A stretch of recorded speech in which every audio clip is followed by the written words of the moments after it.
So when I came home to find my father so sick, it shook me. It shook me quite a bit. And my dad was my world.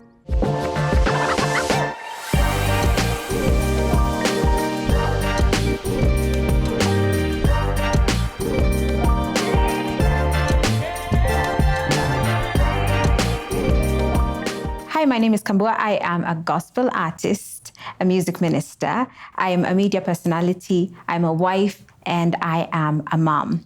Most of you know that I have 3 children, Nathaniel, Malachi, who is in heaven, and Natalie, who is with me.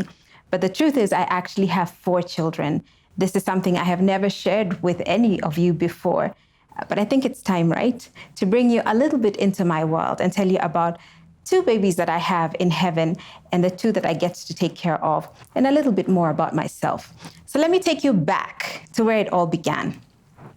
I was born in Nairobi, Kenya, to a mother who is an evangelist. So I grew up in the church, and a father who was a professor in economics and later on became a doctor in alternative medicine. And I have 2 brothers, an older brother and a younger brother. So naturally, I was a tomboy. A lot of people struggle to believe that because of how I turned out to be. I bless the Lord for that. But I remember my childhood with so much fondness because I enjoyed my childhood. I enjoyed being a girl growing up with boys, being so adventurous, riding bicycles, climbing trees. I have scars to prove it. But just also gaining the resilience and the knowing that I could do whatever it is that I set out to do. This is the one thing that my father instilled in me and instilled in all of us, that we could achieve whatever we set out to do. So I grew up knowing who I was, being very confident in myself, very shy, my personality. I'm an introvert, very shy. I like my space. I like to be in my thoughts. I'm very comfortable being alone, but also being very confident with my dreams and the things that I set out to do. I knew that I had a gift from when I was really, really young. I knew that the gift of music is something that was in me, and I wanted to do a lot more with it.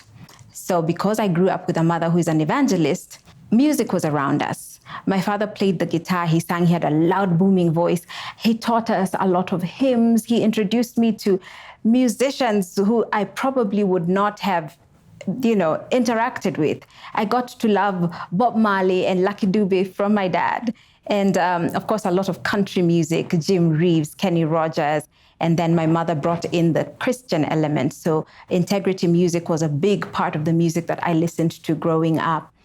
But my mom began to introduce us to singing in church, singing in front of people. I was terrified. And anytime my mom got up to preach and she would say, I'm here with my family, I'm here with my children, I would always be like, oh my goodness, not again. But what I didn't realize is that she was nurturing something in me that would later on become my livelihood. I remember becoming a teenager, and we had joined a church, Nairobi Pentecostal Church, and I was part of the youth fellowship. And I really, really, really wanted to sing. So we had auditions, and I went for these auditions, but I was shaking. I remember singing, Yes, Jesus Loves Me, and my voice was shaking. I was so scared. So when I got a call back that I had made it into the youth choir, it meant everything to me. I had many other auditions here and there in my childhood, some that I walked away from because fear took the best of me, some that were great opportunities for me, but they all worked as stepping stones to my dreams. After I finished high school, I remember getting into college, and when I was at the university studying business, I knew in my heart that I really, really wanted to study music. It was a hard conversation to have with the professor, my father, but we had the conversation. And I remember him and my mother saying to me, if you're serious about this, then you're going to show us how serious you are. So I went ahead and applied for schools with the help of one of my professors at the university. applied for schools, applied for scholarships. And they say when it rains, it pours. I not only got accepted at a university far, far away in Canada, I also got entrance scholarships. I had a green light to approach my dad. And I remember presenting all these things to them, and they realized that, hey, this is more than just a hobby for this girl. So we're not going to stand in the way of that. And I love my parents for saying yes to my dreams. So time came, and I was ready to go to Canada, a country that I knew nothing about. I knew nobody at the time. And it was just me and a big bag of dreams. And my mother, of course, came with me just to make sure that I settled in well. Now, I need to tell you that we got to Canada right in the middle of winter. It was December 2005. I will never forget that for the first time, I got to see snow, not on pictures, not in the movies, but actually got to see snow on the ground. It was beautiful. I remember walking to school the first day of school. It was about 7 a.m., but it was pitch black, and I never understood, because back home, if it's dark, it's night. But here I was going to school in the dark, but the snow was beautiful. It sounded so, so good as I walked to school. This began a very interesting, close to 4 years of my life, being away from home, learning new culture, meeting new people from around the world, and really just fanning that flame of the dream that I had to be a musician. My journey in Canada at Ambrose University saw me taking a summer program at Berkeley, which was every musician's dream, I think still is. And I felt that I had fulfilled something that had been such a big deal for me. But as I told you before, my dad had always told us that whatever it is you want to do, you can do. You're the only one who would stand in the way of your dreams. I remember my plan was to finish my undergrad and then get into grad school, and I had started applying for grad school. And then one day my mother calls me. One beautiful summer day, she called me, and she said, Kambua, I want you to come home. And I wanted to know why she wanted me to come home, because the plan was for me to come home over Christmas, but my mom seemed to insist that we want you to come home. So I began asking her, is everything okay? And for those of you who've lived far from home, whether it's a different town or a different country or whatever, you know that family tends to protect you by not fully divulging what the situation is. So I had to ask, is my brother okay? Is so-and-so okay? Is daddy okay? And that is where the hesitation was. And I realized that perhaps there was a problem. Through my high school, going into college years, my father had begun to struggle with his health, but he'd always overcome. Everything that came, my dad overcame it. So I knew that whatever it was, it couldn't be that serious. It's probably serious enough for me to have to come home, but it couldn't be that serious. Anyway, I came home that summer to a father who was very, very sick. Very, very sick. In fact, he had been given 5 months to live, which was actually Christmas, the Christmas that I was supposed to come home to. And I remember seeing my father in a way that I had never seen him, because he had always been the strong one. He'd always been, the one who could overcome any hurdle. And here he was, very, very sick, and pretty much giving us his blessings before his time ran out. My dad was my world. He was my friend. He was my confidant. If I got stuck, I knew that it was my dad that I would call. My dad was everything for me. We were such good friends that I remember the few instances that my dad and I collided on something. I remember them. There were 2 key times that my dad and I did not agree on something, and they stick out because I always wanted to make my father happy. And the 2 instances where I did not weighed so heavily on me. The first one was not so important. I was in primary school. My dad had bought me those nice Oxford sets. So he bought it for me. I went to school and I lost it the same day. And he asked me when I got home, where is the set that I got you? And I said, I don't know. And he said, you're going to need to go and look for it. And I said, you go and look for it. Now, you need to understand, you did not answer parents back in our house. You could have an opinion, let it remain right here. But that day, my mouth got the better of me. And I still remember, I still feel a little hot on my cheeks because my father, for the first time ever, slapped me. So it wasn't that important. Later on in life, it was a much more significant situation where we were butting heads over somebody that I liked, and I was insisting on dating, and my father just kept saying, no, no, no, no, this is not good for you. I always wanted to do right by my dad, and I remember even being far away, miles away. The first time that at the university I was asked to write a thesis, I had no idea what that was. And instead of going on the internet and trying to figure it out, I called my dad because I would call him. I always knew my dad will know. And yes, he always knew whenever I asked him a question. But I remember him also telling me, Kambua, it's okay to ask. You're in a new place, you're meeting new people. If you don't know something, ask. And this is something I go by even today. If I don't know, I ask. So when I came home to find my father so sick, it shook me. It shook me quite a bit. And I literally packed my dreams in my suitcases for a while. And I remember him telling me, Kambua, you need to go back to school. You had all these plans. You need to go back to grad school. And I said, I cannot leave this place while you're in this situation. Because I imagined if we have such a limited time with him, what if I leave and never see him again? So I made the choice to stay for however long that was going to be. God, by his infinite mercies, gave my father a bonus 2 years from that time when I came home. God would have it, my career began to pick up here in Kenya.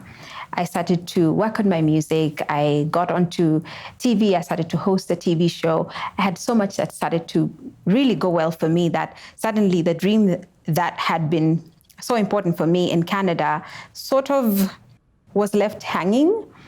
So I never went back. And during that time, I also met a man who would later on become my husband. So it was a few years where a lot happened. Now, one of my biggest dreams as a young girl was that if ever I were to get married, I would want my father to walk me down the aisle. Now, I was never those girls who, from when they were little, imagined that they would be married and have children. That was never me. As I said, I was a tomboy. I was very keen on, achieving this and doing that. And I figured that at some point life would lead me there, but it was not a big deal for me. But as I got a little older and I thought, okay, if I meet somebody, it'd be nice to get married, I said, I would want my father to walk me down the aisle. In the year 2012, April, my father, though still struggling with his health, walked me down the aisle. I remember how difficult it was for my dad because here was his only girl and he had to let me go. And I think as parents, now as a parent in hindsight, I see it, we always imagine that our children will always be under our wings, and then a time comes when you have to let them go. And I now see what the struggle was for my father at that time. He struggled so much. I remember the morning of my wedding, mamas had come to sing. My father was in his room and he did not come out of the room. And mamas sang. And then at some point they were asked to stop singing. And, the timekeeper was like, time is going, we need to go. And I remember saying, I'm not going anywhere without my dad, because whatever is going on with him, let him get to a place where he's fully okay, and then he'll walk me down the aisle. So we gave him his time, and eventually he came out and he gave me his blessing and he walked me down the aisle. I'll never forget. It meant the world to me that he did that. I had been married about, I think it was maybe 3 months or so when one morning, very early in the morning, usually I keep my phone on at night, but I had run out of charge in the night, so my phone was dead. And I think my husband's phone was out of reach, so people had tried to call us and could not reach us. And I remember my brother-in-law showing up at our doorstep very, very early. I think it was not even 7 in the morning. And when I saw him, I knew something was wrong. My father had suffered a stroke at this point, and our drive to the hospital, I kept saying, God, I hope I find him. Help me find him alive. Help me find him alive.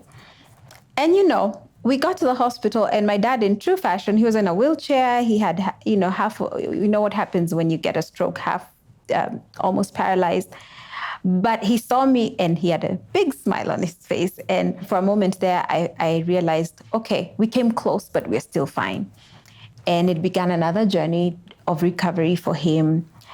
But it was a difficult couple of years watching my father battle with his health. So I remember on that morning of the wedding when my father had, he was pretty much just taking his time. I think he had also been feeling a little unwell. And I had been in my room, and of course our very gracious timekeeper had run out of all the patients. The women had sung their voices sore. And but then I decided to come out of the room to go check on my dad. And my dad had decided to come out of the room to come and tell me, it's okay, we can go. And we just happened to walk out of the room together. It was a beautiful moment. I remember thinking to myself that my father was, in a sense, running out of time, but also I need you to understand that my dad had overcome such heavy things that even though I could see how bad this was, at the back of my mind, I felt that he would still overcome this one.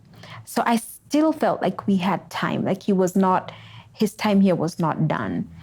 So during this time, we'd been married for about 2 years. Now, I was always that person who believed in, get married, take your time first, enjoy life, and then start having a family. I now laugh at myself because at the time when, I had friends who got married around the same time, and some of our friends would say, oh my gosh, we got a honeymoon baby. And I'd feel so sad, I thought, oh goodness, you never even got time to travel the world and enjoy yourselves. 2 years into our marriage, I started to get myself at that place where I was fully entertaining the idea of starting a family, becoming a mother, having children. And seeing my father's health, my second wish, the first one having been that he would walk me down the aisle. The second one was that he would get to meet his grandchildren from me. And Dad and I never quite spoke about it. We never, in black and white, talked about, what are you planning? Are you planning on having children? We never had that conversation. But at some point, I did allude to the fact that we were trying to start a family. And, my dad was in alternative medicine, and he was all about lifestyle, do this, change that. And it was very helpful. But I wasn't too worried again, because I figured that whatever is going on with him will resolve and we'll move on. But things happened really, really fast, because December of 2013, I remember asking my dad, I said, Daddy, are you okay? I was in his room and we were talking about stuff, some of the work that he was doing. And I said, Daddy, are you okay? Because he didn't look well. My father would always put on a very brave face, and he never, ever wanted us to know that he was in pain, while sometimes he was in a lot of pain. And he said, yeah, I'm very, very okay. And I said, but Daddy, you don't look okay. And he said, well, actually, tomorrow I have an appointment with the doctor. I'm sure the results will be great. So he had his appointment, and the next day I asked him, So how did it go? He said, oh, the doctor said I'm doing very, very well. I believed him, but there was something I couldn't quite read in the information that he was giving me and the information that he was giving us. It really made me wonder how even at his lowest moments, he still felt the need to protect us. He still felt that he needed to fight to keep showing us that our world was still okay in our world.